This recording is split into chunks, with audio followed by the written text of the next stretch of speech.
there was a wise man, Kungfutsu, also known as Confucius, the greatest of the axial age sages of the Iron Age.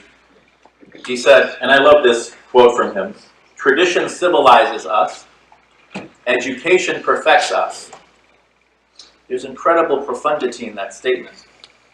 In other words, we must look to our past, our golden age, and determine which principles and virtues led to such human flourishing, to capture the zeitgeist of that age. And this is not to, foolishly romanticize the past. That's not the goal here. There are certainly aspects of pre-modernism that we want to avoid. No, we're talking about virtues that led to intellectual and moral flourishing. We're not talking about cultural or political aspects. We need to identify those virtues, and then every single device of education should be utilized to inculcate those virtues within our children in the present age. So our pedagogical methods must rely on tried and tested tradition. The word pedagogy in Greek comes from pais, meaning child, and ago, which means to lead a child, right? We say tarbiyah in Arabic.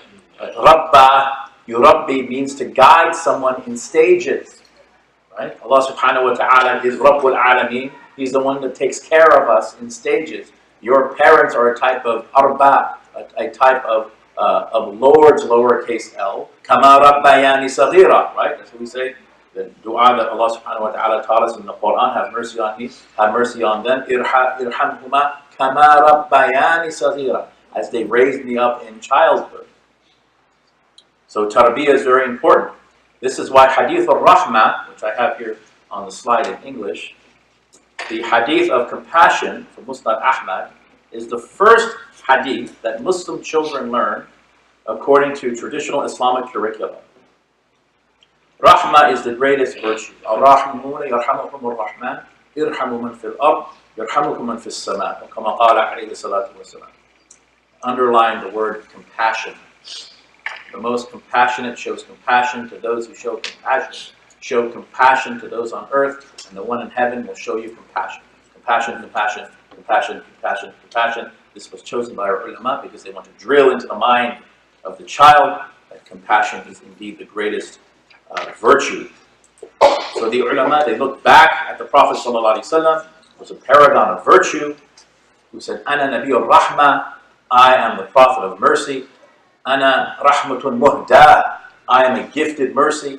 They look back at the Quran, وَمَا أَرْسَلْنَاكَ إِلَّا رَحْمَةً لِلْعَالَمِينَ فَبِمَا رَحْمَةٍ مِّنَ اللَّهِ لِنْتَ لَهُمْ, these ayat.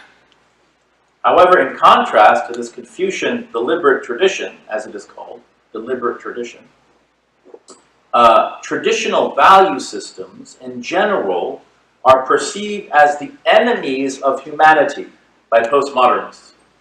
Traditional value systems are inherently oppressive, they claim, because they are hierarchical and patriarchal.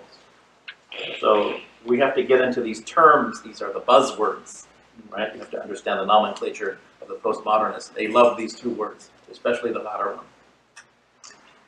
I imagine postmodernists rewording that profound Confucian aphorism to say, tradition oppresses us, and education should politicize us.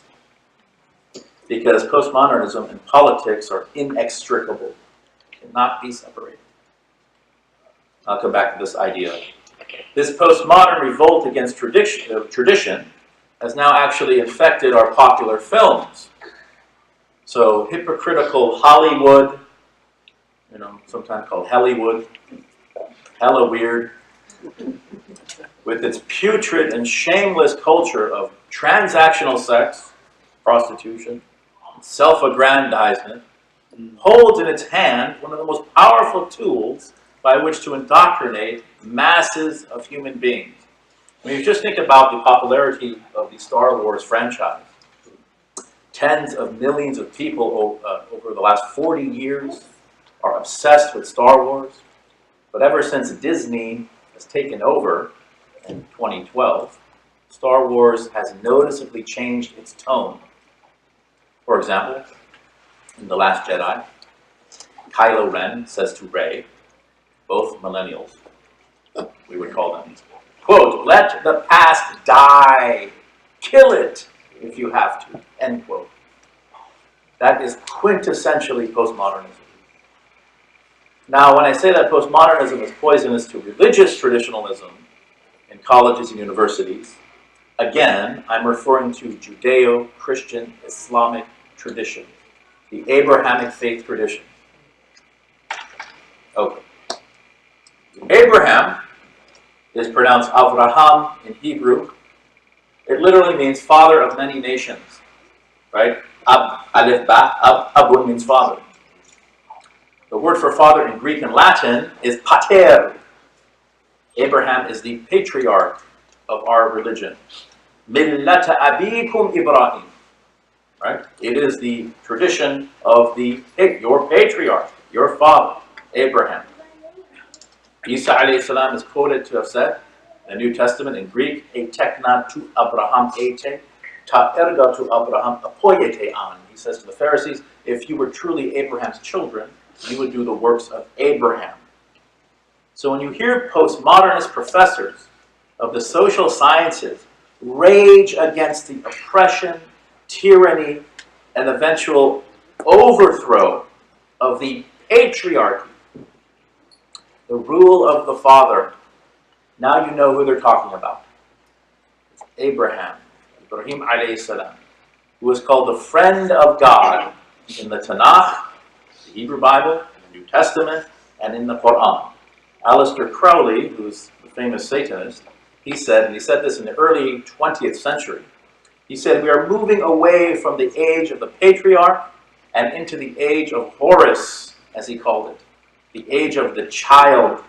Horus is the son of Osiris and Isis, the age of rebellion, irresponsibility, and hedonistic self-indulgence, an age of antalid al-amatu rabbataha, when a girl will give birth to her master, the age of extended adolescence, the age of the phenomenon of the 40-year-old man-child or woman-child, what's known technically as paraphilic infantilism.